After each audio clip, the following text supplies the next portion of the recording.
말씀은 시편 119편 81절부터 88절까지입니다. 시편 119편 81절서부터 88절까지. 여러분도 이미 우리가 11번째죠.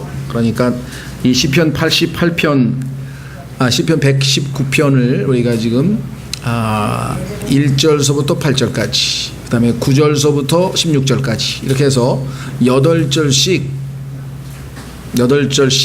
딱딱 끊어져 있습니다. 그래서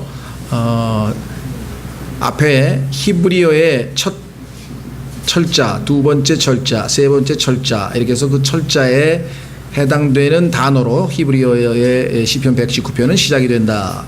그와 같은 특징을 가지고 있다라고 말씀을 드렸는데요. 오늘은 히브리어의 11번째 철자인 카프라고 하는 철자에 해당되는 것으로요. 81절서부터 88절까지입니다. 우리는 지난 9번째에 해당되는 테트 65절서부터 72절까지 고난이라고 하는 것이 우리에게 하나님의 말씀을 또 하나님을 배울 수 있는 좋은 이 배움터다. 그래서 학교란 말 쓰죠. 고난의 학교라고 하는 말을 사용해서 우리가 말씀을 전했고, 두 번째 그 다음 73절서부터 80절까지 지난 시간에는 고난 가운데서도 우리가 신앙의 균형을 유지할 수 있기 위해서는 하나님의 나를 향하신 목적, 하나님께서 이 우주를 창조하시고 나를 창조하신 바 그 목적에 대해서 우리가 분명하게 확실하게 인식하고 그 목적이 나를 통해서 이루어지도록 구체적인 기도를 함으로써 우리가 고난 속에서도 우리의 신앙을 균형을 잡고 유지할 수 있다, 이렇게 얘기를 했습니다. 그러다 보니까 극심한 고난에 처한 사람들은 그거는 웬만한 고난을 당할 때 얘기고, 그 웬만한 고난을 당하면 그리스도인이 당연히 고난을 통해서 하나님께서 많은 것들을 깨우쳐 주시는구나 라는 교훈도 나올 수 있고, 또 하나님께서 이 고난을 통해서 나를 빚으시는구나 하는 목적도 인식할 수 있고, 또 여러 가지 그 기도를 통해서 하나님께서 나의 감정과 나의 지성과 나의 인간관계와 나의 마음을 온전히 지켜주시도록, 그렇게 해서 하나님의 뜻을 나를 통해서 이루시도록 기도도 가능하겠지만, 내가 겪고 있는 고난을 여러분이 당한다면 이런 거 저런 거 생각할 겨를이 없다. 나는 막판에까지 몰려서 완전히 기진맥진해서 이제 숨이 턱에 차서 이제 꼴까닥 할 순간인데, 그거는 내가 겪고 있는 고난에 대해서 잘 모를 때 그런 얘기 하시는 거고, 내가 겪고 있는 고난을 겪는 사람은 아마 없지 않겠는가, 아마 이렇게 생각하실 분들이 계실지 모르겠어요. 아마 그런 고난을 당하실 분들이 있을 것이고, 또 하나님께서 그와 같은 사람들에게도 역시 준비할 말씀이 계셨던 것 아닌가, 이렇게 생각됩니다. 그래서 오늘 81절부터 88절까지 보면 그야말로 아주 최악의 상태까지, 기진맥진할 때까지 아주 뭐랄까요, 진이 빠진다 그러나요? 네. 요즘에 보니까 젊은 사람들이 쓰는 용어를 전 잘 모릅니다만 가끔 가다가 또 방송에서 소개를 해주더라고요. 왜냐하면 나이 든 세대가 너무 모를까봐. 그래서 요즘에 쓰는 말 중에, 여러분 여기 있는 분들은 모르는 사람 상당히 있으실 텐데, 멘붕이라는 게 멘붕. 멘붕은 뭐냐면 멘탈 붕괴라 그러는데, 멘탈 붕괴. 하도 충격을 받아가지고 멘탈이 붕괴가 돼서 아무 생각도 안 나고. 그러니까 예를 들면 박태환이가 갑자기 열심히 해가지고 예선에 올라갔는데 실격표에 딱 나오니까 그 순간에 아무 생각도 안 나고 그냥 맥을 놨다.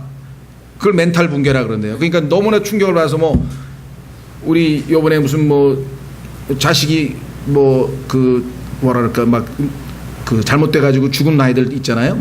폭행당해가지고 죽고, 그다음에 또 어떤 여인이 제주 올레길 가다가 죽고 막 이런 일들을 당하면은 그 가족들은 정말 느닷없이 그 멘탈 붕괴라 그러죠.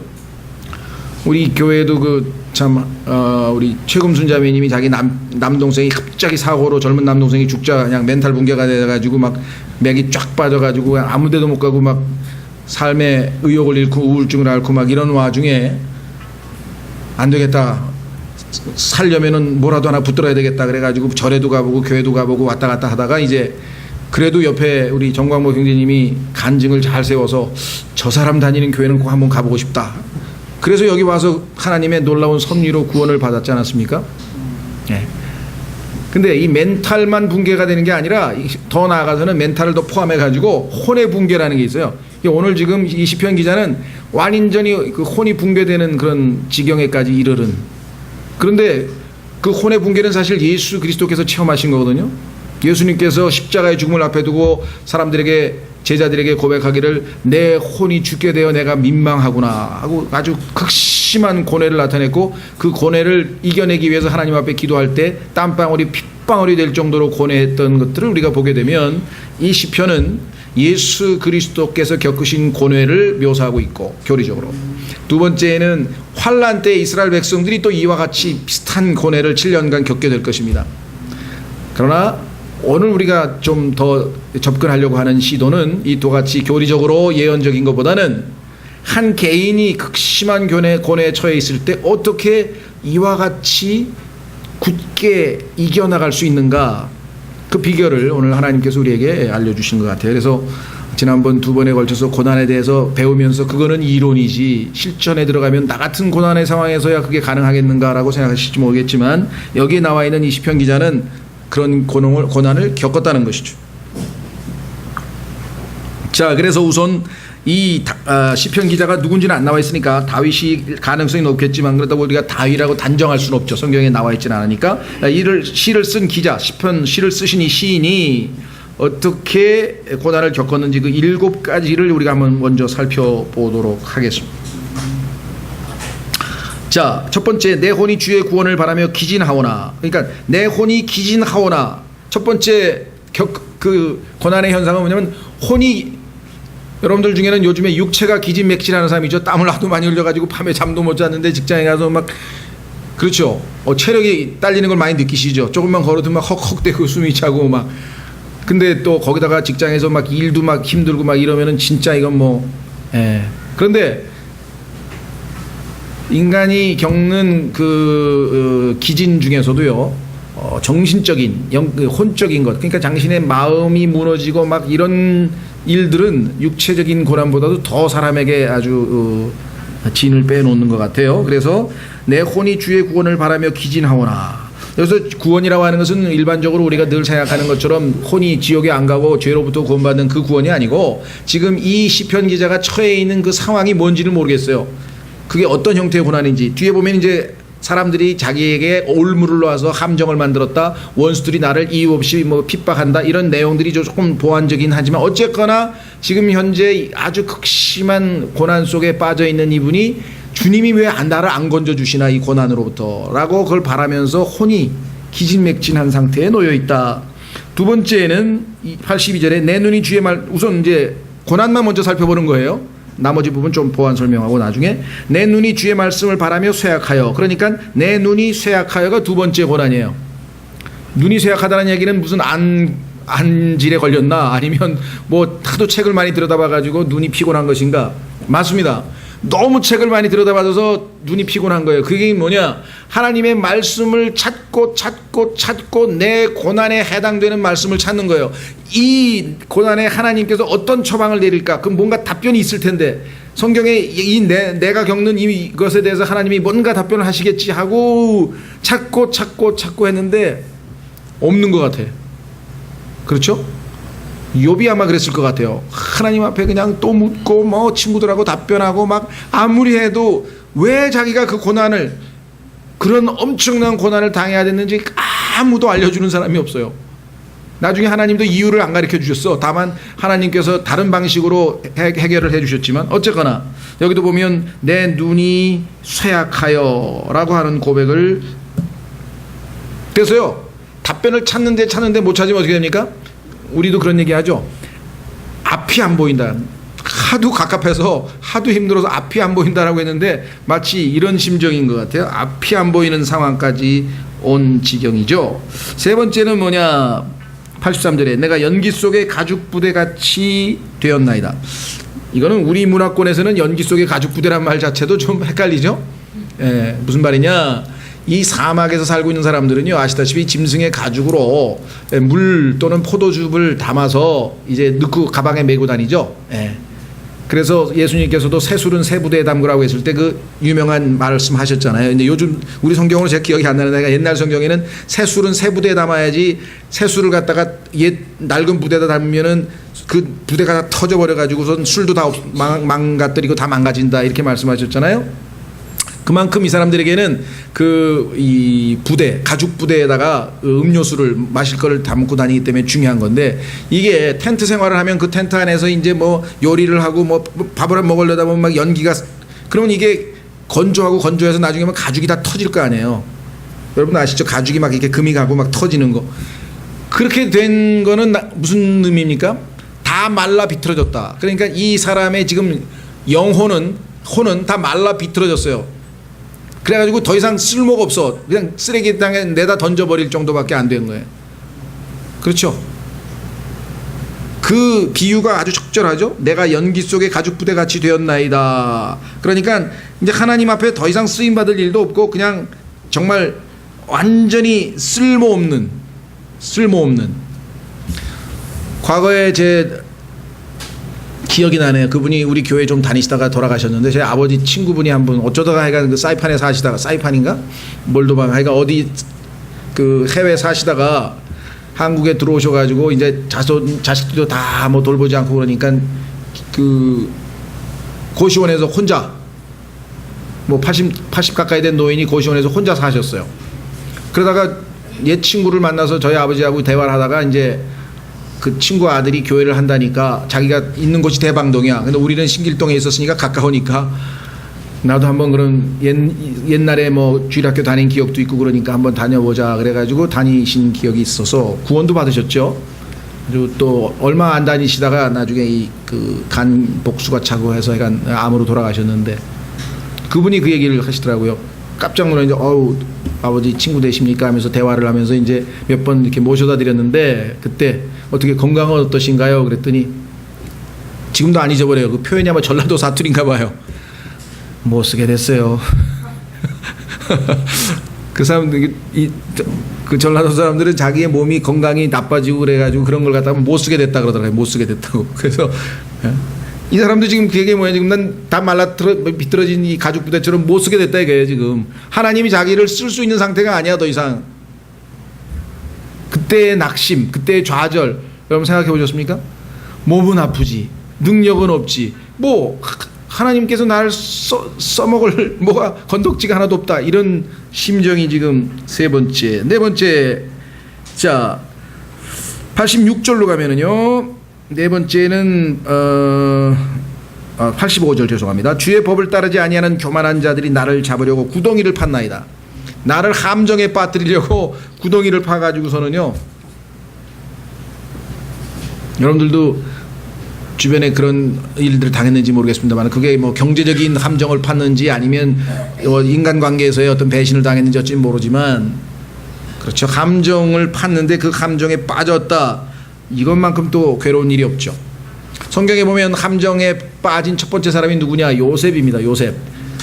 형들이 함정을 파놓고 거기다가 그냥 그 구덩이에다가 집어넣어가지고서는 팔아먹었죠.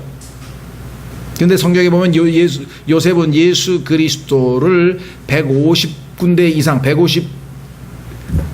이상이나 닮은 존재예요. 성경에서 예수님의 생애와 요셉의 생애는 거의 비교할 수 있을 정도로, 아주 거의 똑같을 정도로 예수님을 많이 예표하고 있는 인물인데, 구덩이에 빠졌잖아요. 예수 그리스도도 몇 번에 걸쳐서 함정을 파놓고서는 유도 신문을 했죠. 싹 해서 가이사의 이 동전 이거 누구에게 바쳐야 되느냐 이러면서 싹 유도 질문한 거 성경에 나오죠. 자, 어쨌거나 여러분들이 인생에 있어서 그와 같은 함정에 빠졌다라고 생각하면 얼마나 고통스럽겠는가. 여섯 번째 86절, 주의 모든 명령은 신실하나이다. 그들이 부당하게 나를 핍박하오니 주는 나를 도우소서. 부당하게 핍박, 억울한 일을 당했다.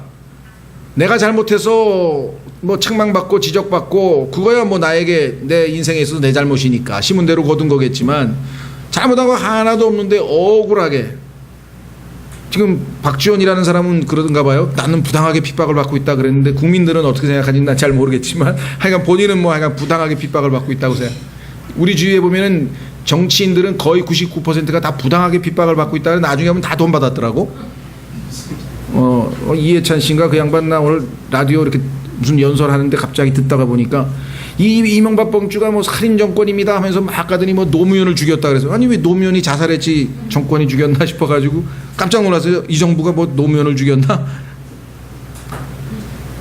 자기 의의에 가득 찬 사람은요 부당한 핍박을 받았다고 생각해요. 근데 하나님 앞에 가면 다 자기가 심은 대로 거둔 거야.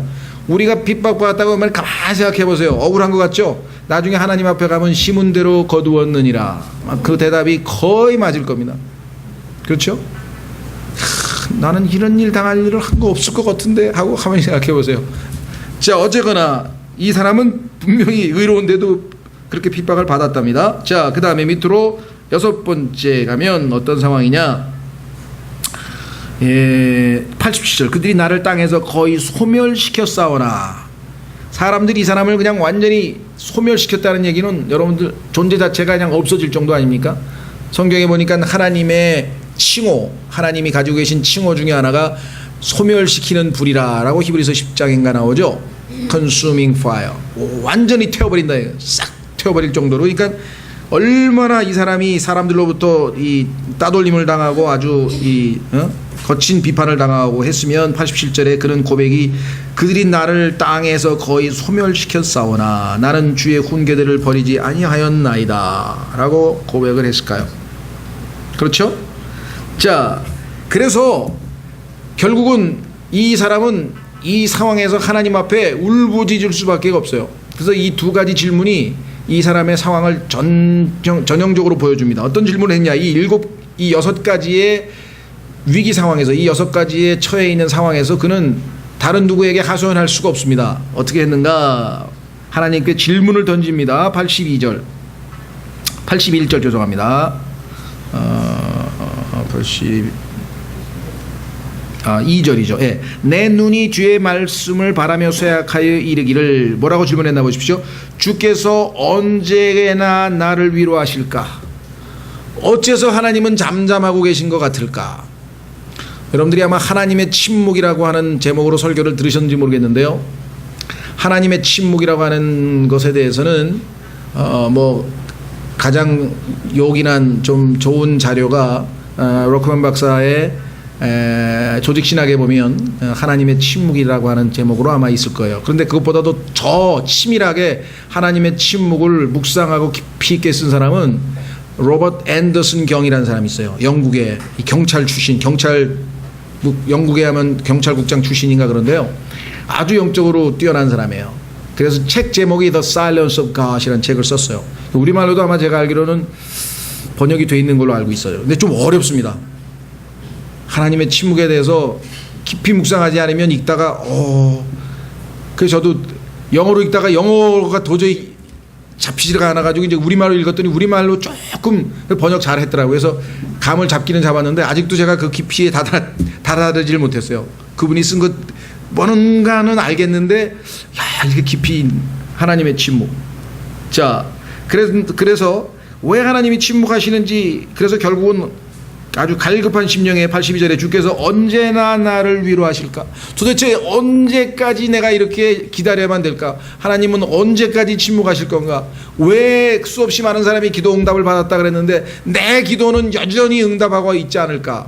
이게 아마 거의 대부분의 그리스도인들이 겪는 아마 현상이겠죠. 그렇죠?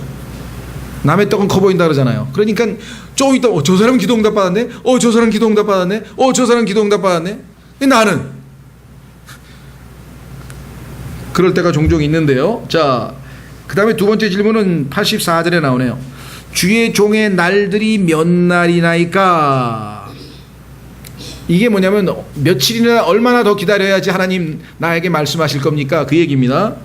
계속해서 나를 핍박하는 자들에게 주께서 어느 때에 심판을 집행하시리까?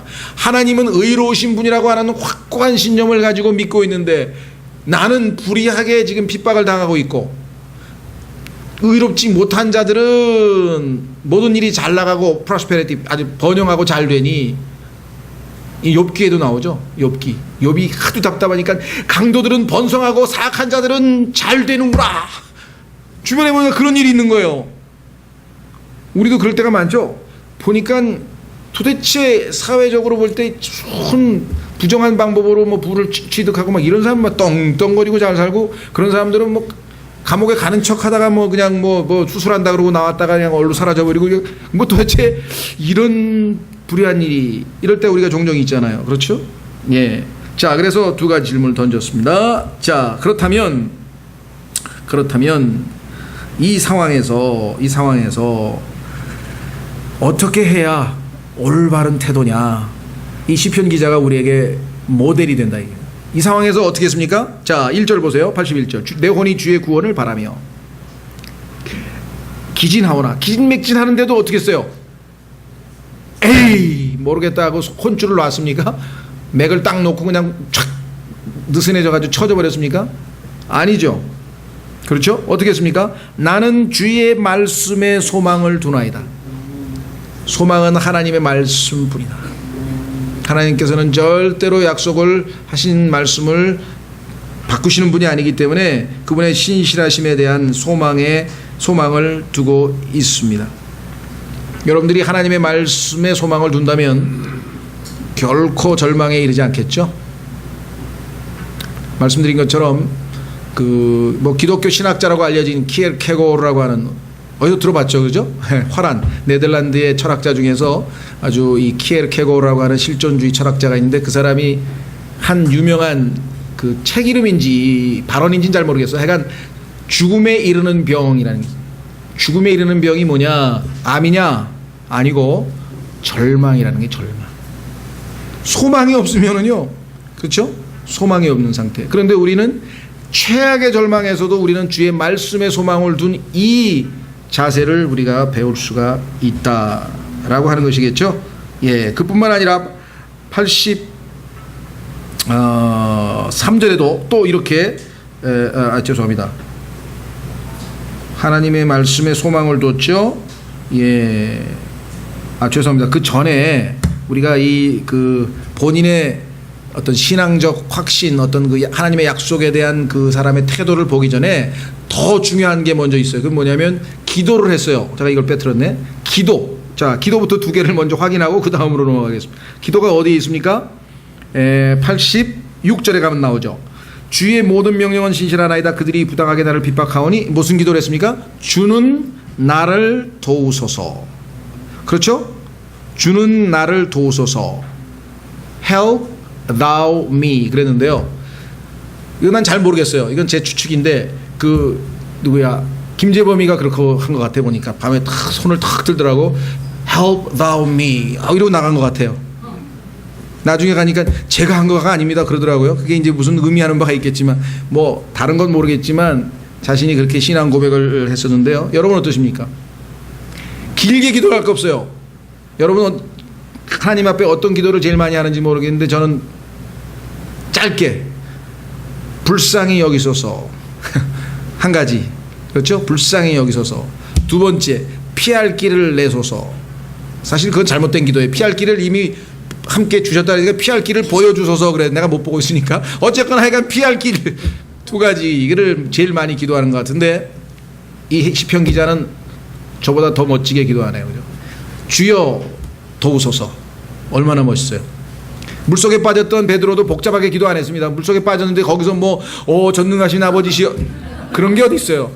아무것도 없어. 그냥 주여 나를 구하소서. Lord save me. 그때 save는 지옥 그 얘기 아니고 물속에 빠진 상태에서 건져내라는 거죠.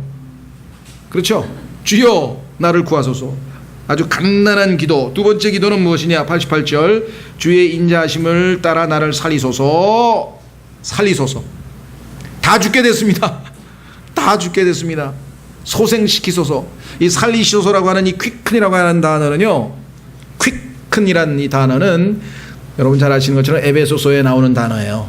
그죠? 예. 주께서, 그죠? 우리가 죽은 자를, 영적으로 죽은 자를 우리를 살리시사, 하나님께서 살리셨다 그랬죠. 그래서 우리가 은혜로 구원을 받았다. 그래서 이 quick이라고 하는, 하나님 우리를 살리신다는 단어는 은혜하고 연관이 있어요. 은혜. 그렇죠? 자, 신약적으로 가면 나중에 여러분들 베드로전서 여러분들 아마 공부를 하신 분들도 아마 많이 잊어버렸을 것이고, 공부를 안 하신 분들은 한번 고난이, 나는 지금 고난이 왔다 그러면은 하나님께서 베드로전서를 공부하라고 하는 신호다 이렇게 생각하시면 돼요. 물론 욥기를 공부해도 되고 다른 것도 해도 되는데, 신약에서 짧게 공부하려면은 베드로전서를 공부하면 된대. 딱 피면 베드로전서는 그냥 수학 공식 같아요. 고난 얘기가 반복 나와. 그 다음에 은혜가 나와. 은혜, 큰 살리시는 하나님의 은혜, 소생시키시는 하나님의 은혜. 그래서 고난 플러스 은혜, 그러면 답이 뭐냐면 영광이에요. 밤낮 하나님께 영광 돌린다고 하면서 고난과 은혜를 통해서 영광 돌릴 수 있는 그것 이외에는 다른 공식이 없어요. 성경에 보니까 하나님께서 영광 받으시는 그 공식은 고난 플러스 은혜야. 그런데 대부분의 사람들이 뭐예요? 고난 빼고 은혜만요. 아이들입니까? 무슨 저 시금치 빼고 뭐 양파 빼고 짜장면만요. 그래? 먹기 싫은 건 다 빼요? 아니에요. 고난 플러스 은혜, 영광. 그게 베드로전서 전체를 5장을 요약한 것이에요. 자, 그래도 여기 마찬가지잖아요. 기도, 나를 도우소서, 살리소서, 은혜가 필요합니다. 그렇죠? 예. 자, 이렇게 기도를 한 다음에 그 다음에 이제 하나님의 약속을 상기하는 거예요. 주님께 기도를 한 다음에 첫 번째는 뭐라고 했습니까? 자신의 신앙 고백, 아까 있죠? 주의 말씀에 소망을 두나이다. 첫 번째. 두 번째는 83절에 가서 뭐라고 했습니까? 연기 속에 가죽 부대같이 되었나이다 하오나 그래도 내가 여전히 주의 법규들을 잊지 아니하나이다. 내가 절망 가운데 있는 것 같지만 하나님의 말씀이 여전히 내 귓가에 쟁쟁 울려온다 이 말이죠. 그러니까 하나님의 말씀을 많이 읽어두고 많이 들어두고 하면요, 꽉 여러분의 혼 속에 꽉 차여 있다가 타이밍 맞는 순간에 튕겨나와요. 타이밍 맞는 순간에 튕겨나와. 이건 단순히 어떤 우리의 영적 생활에서뿐만 아니라 우리가 일상생활에서도 마찬가지입니다. 이게 시험 공부하는 사람들 보면 막 억지로 막 외우려고 하고, 뭐 어떤 사람들은 영어 공부한다고 막 회화 공부한다고 막 크게 막 읽는 사람들이 있어요. 뭐 읽는 것도 도움이 안 되는 건 아닙니다. 옛날에 한병춘 그런 분들은 뭐 셰익스피어를 100번을 읽었더니 나중에 뭐 당신 영어가 왜 이렇게 고급이냐고 사람들이 그랬다던데, 그건 맞는 말이에요. 그러나 저는 읽는 것보다 더 원초적인 방법이 있어요. 그냥 듣는 거예요. 계속 들어보세요. 싹 쌓여다 나중에 필요할 때 탁 튀어나와.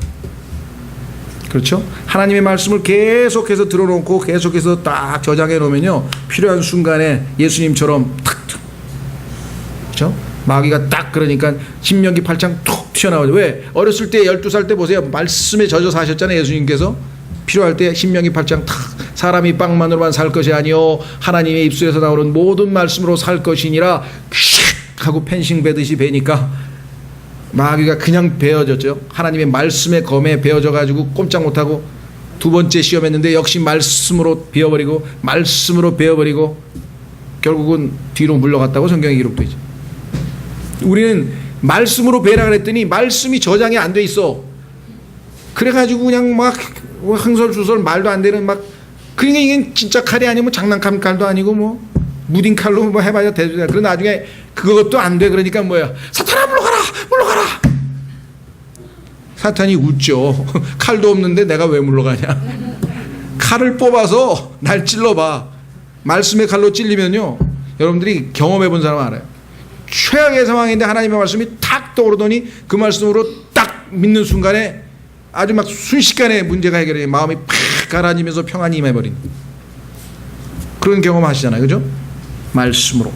자, 잊지 아니하리이다 라고 고백을 했습니다. 그 다음에 86절로 가면 주의 모든 명령은 신실하니이다. 참 보통 고백이 아니죠. 신실하시다라는 고백을 하는 거예요. 하나님은 faithful, 믿음으로 가득 차 있으신 분이시다. 믿을 만한 분이시다. 철저하게 신뢰할 만한 분이시다. 그렇죠? 자, 그 다음에 87절에 가서 그들이 나를 땅에서 거의 소멸시켰사오나 나는 주의 홍기들을 버리지 아니하였사오니, 잊어버리지도 아니고 버리지도 아니하셨다. 이 버리지 아니하였다라고 하는 표현이, 그죠? 버리지 아니하였다. 자, 그 다음에 88절 주의 인자하심에 따라 나를 살리소서. 기도를 하면서 이 기도에 목적이 있어요. 하나님 나를 소생시키시고 나에게 은혜를 베풀어 주시옵소서. 그러면 내가 어떻게 한다고요? 내가 주의 입의 증언을 지키리이다. 하나님의 말씀을 지킬 수도 없을 정도로 지쳐있고 내가 이렇게 힘이 없고 만사가 지금 내가 지금 이렇게 다운되어 있는 상태에서 하나님 저를 소생시켜만 주십시오. 제가 하나님의 말씀대로 살겠습니다 라는 신앙 고백을 하게 되죠. 자, 그 다음에 마지막으로 이 시편 기자가 가지고 있는 기본 원칙이 있어요. 그 기본 원칙은 뭐냐, 여기 나와 있는 것처럼 83절에 내가 연기 속의 가죽부대 같이 되었나이다. 81절에도 내가 기진하오며 쇠약하오며. 여러분들 기진하고 쇠약하고 가죽부대처럼 말라 비틀어지고 완전히 하나님 보시기에는 쓸모없다고 되는 순간이 사실은 뭐예요? 하나님의 역사가 시작되는 시점이에요. 거기까지 와야 돼. 야곱이 힘이 넘치고 막 팔팔해가지고 했을 때요, 하나님이 나타나시지도 않아. 왜? 육신덩어리야. 하나님이 가지도 않아. 그랬는데 에서가 온다 그러니까 아이고 큰일 났구나, 이제 나 죽었구나, 형이 나 죽이러 오는구나. 어떻게 어디 400명의 장정과 지금 칼을 와자 앞이 캄캄해지기 시작하더니 그때부터 이제 뭐 머리는 머리대로 돌아가면서 작전은 작전대로 싸면서 막 난리법석을 하면서 주여하고 이제 야복 강가에서 이제 자기는 안 건너갔어요. 또 얼마나 기가 막힙니다. 남들 다 자기는 최후로 나라도 살아야 돼. 강 안 건너가고 강 이쪽에서 열심히 기도하는 거예요. 예? 기도하고 있는데 어떻게 됐습니까? 하나님께서 그때 나타나신 거예요. 이제 혼이 기진하였느냐, 이제 눈이 쇠약하였느냐, 이제 연기 속의 가죽부대같이 완전히 네 육신이 가라앉았느냐, 네 힘으로는 이제 안 되겠지. 그러니까 기도하는 거겠지. 그래, 내가 네 기도대로 나타나 주마. 그랬더니요, 주여 긍휼히 여기시고 불쌍히 여기시고 도우소서, 이게 아니고 갑자기 덤벼가지고 그냥 막 붙들고 싸움을 하는 거예요. 예? 앉으려고, 자아를 안 내려놓으려고 발버둥 치니 어떻게 해요? 하나님이 그냥 말로 했으면 잘 들었으면 덜 맞을 텐데 할 수 없이 그냥 간단하게 내리쳤더니 그냥 예? 무슨 뼈 하나, 환도뼈 하나요? 예. 요즘에는 고관절이 골절이 돼버린 거예요. 그러니 헐렁헐렁한 다리를 가지고 뭘 어떻게 해? 예. 이 시점에 와 있는 거예요 지금. 그러니까 사실은 바울의 고백하고 똑같아요. 약할 때 강할 수 있는 방법이에요. 그러니까 이 사람도 하나님 앞에서 오히려 자기가 할 수 있고 힘이 넘치고 지혜가 넘치고 막 이럴 때에는 하나님의 임재와 이런 고백을 못 하다가 최악의 상태에 왔을 때 결국은 하나님의 개입을 부를 수 있는 상황이 된 것이에요. 여러분들이 아마 이거는 억지로 되는 게 아니라 정말 하나님께서 그런 상황을 주셨을 때 뭐 앞을 봐도 옆을 봐도 뒤를 위를 봐도 아래를 봐도 그야말로 싹 뭐 진퇴양난이라고 막혀 있잖아요. 누구 말 맞다나 주 눈을 들어 주를 보라. 히브리서 나와 있는 것처럼 누구 말 맞다나 고개를 들고 위를 볼 수 있는 것 이외에는 사방이 꽉 막혀 있을 때. 그렇죠? 자, 그래서 여러분 잘 아시는 고린도 후서에 바로 그 답이 나옵니다. 자, 확인해 보겠습니다. 이게 오늘 시편이 우리에게 가르쳐주는 원칙이에요. 그것은 뭐냐? 여러분들과 제가 약할 때 강할 수밖에 없다.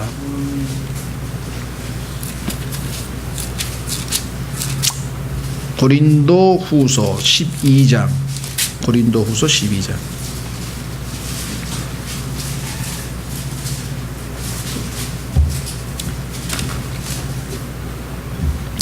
평생 하나님께서 바울은 질병을 달고 다녔어요. 여러분들 생각하는 요즘 사람들은 그럴 거예요. 덕이 안 돼. 너같이 맨날 그렇게 아프면 누가 예수 믿으려 그러겠니? 뭘 모르는 사람은 그래요. 그런데 하나님요, 그렇게 지질이 아픈데도 항상 행복해하고 살면요, 사람들이 옆에 있다, 저 사람 왜 저러는 거야 도대체? 이렇게 해서 은혜로 영광을 하나님이 받으시지 모든 일이 쫙 풀려보세요. 그런데 예수를 덜컥 믿었다가 사업 딱 망하면 그 다음 어떻게 이제 이거 믿어야 돼 말아야 돼? 그렇죠? 그러니까 우리가 의도적으로 잘못될 필요는 없지만 하나님께서는요 필요한 경우에 반드시 우리에게 필요한 정량에 딱 알맞는 분량에 그렇죠?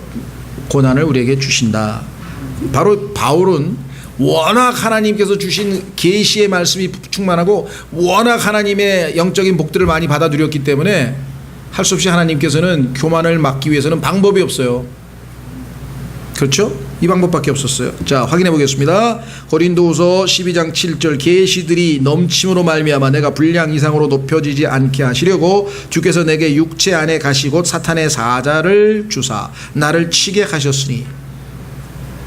가끔가다 하나님께서 여러분 주위에 있는 막대기를 사용해서 치게 하십니다. 여러분 주변에 여러분을 치면요 됐다 대들고 싸우지 말고 하나님이 주신 막대기구나, 하나님이 치시는구나, 나를 치게 하셨으니 이것은 내가 분량 이상으로 높여지지 않게 하려 하심이라. 내가 이 일로 인하여 그것이 내게서 떠나가도록 주께 3번 간청하였더니. 이게 인간입니다. 이거 해야지. 너무 신앙이 좋아가지고 하나님이 주시는 고난을 이겨내야지 이러면서 또 막 기도도 안 하고 뭐 마치 자기가 아주 그냥 대단한 거. 그거는 성경에서 잠언 말씀에 지나치게 의인이 되지 말라는 데 해당되는 거예요. 괴로우면 하나님 앞에 기도할 수밖에 없어요. 주님 도저히 괴로워서 안 되겠습니다. 어떻게 좀 고쳐주십시오. 떠나가게 해주십시오. 이 사탄의 사자, 이 육체의 가시 정말 괴롭습니다. 여러분들 가시 박힌 거 아시잖아요. 얼마나 괴로운 육체의 가시라고 했겠어요. 저는 놀라운 건요, 이 육체의 가시를 평생 달고 다니면서도 항상 기뻐하라 그러고 항상 행복하고 항상 즐거워하고 그런 은혜를 주신 하나님이 놀라우신 거지. 그 가시 뽑아내는 거 뭐 누가 못해요 그거? 그리고 밤낮 좋은 일만 벌어져서 히히거리고 할렐루야 하면 그거 누가 못하냐고. 하나님 그런 방법이 아니에요. 예수님이 그런 인생을 사신 분이 아니에요. 예수님의 삶을 보면 극한 상황에서 하나님께 영광 돌린 것처럼 바울도 마찬가지. 그러니까 자꾸만 신세한탄만 하지 마시고, 또 마귀가 너 얼마나 하나님 앞에 죄를 져서 네 인생 밤낮 그 모양 그 꼴이냐 할 때도 마귀의 송사에 넘어가지 마시고, 야 바울이 최고의 크리스찬인데 바울이 제일 고난 많이 받았거든? 넌 뭔 소리 하는 거냐? 그래서 하나님께서 내가 고난 받을 그 훈련시킬 그래도 대상이라도 되니까 날 이렇게 훈련시키는 거 아니겠어? 넌 잘 모르는 모양인데. 9절 그분께서 내게 이르시되 내 은혜가 내게 족하도다 나의 강한 능력은 약한 데서 완전해지느니라. 오늘 보셨어요? 혼이 기진하고 눈이 쇠약하고 그냥 다 주저앉을 지경까지 갔는데 거기서 하나님의 은혜가 넘치게 되잖아요. 승리하는 믿음이 나오잖아요. 그러므로 내가 오히려 크게 기뻐하면 나의 연약한 것들을 자랑하리니 이것은 그리스도의 권능이 내 위에 머무르게 하려 함이라. 그러므로 내가 그리스도로 인하여 연약한 것들과 치욕과 궁핍과 핍박과 고난 당하는 것을 기뻐하노니. 이것이 기독교의 역설이라는 거예요. 이런 일을 당하면 다 막 화를 내고 막 성질을 나고 막 짜증이 나고 미쳐 돌아갑니다. 그렇죠? 그런데 어떻게 된 사람이 연약한 것, 치욕, 궁핍, 핍박, 고난 이런 거 올 때 뭐야? 드디어 하나님이 역사하실 타이밍이구나. 영적인 안목을 가지고 있었던 거죠. 바울은 그거를 평생에 걸쳐 드디어 배운 거예요. 우리는 배워가는 중이에요. 배워가는 중이라고요. 내가 약할 그때에 내가 강하니라. 그렇죠? 역설입니다. 강하고 약한 게 동시에 일어나. 내가 약할 때 내가 강해. 왜? 그리스도께서 내 안에서 역사하시니까. 내가 약할 때 내가 강해. 역설적으로 내가 강할 때 내가 약해. 왜? 육신은 금방 주저앉으니까. 오늘 시편 119편 81절서부터 88절까지 위대한 말씀들, 이 말씀을 통해서 우리가 이 시편 기자의 본을 우리에게 참으로 이 말씀을 통해 확실하게 배울 수 있는 계기가 됐으면 좋겠습니다. 다 같이 오늘 말씀을 통해 주님 주시는 은혜를 기도하겠습니다.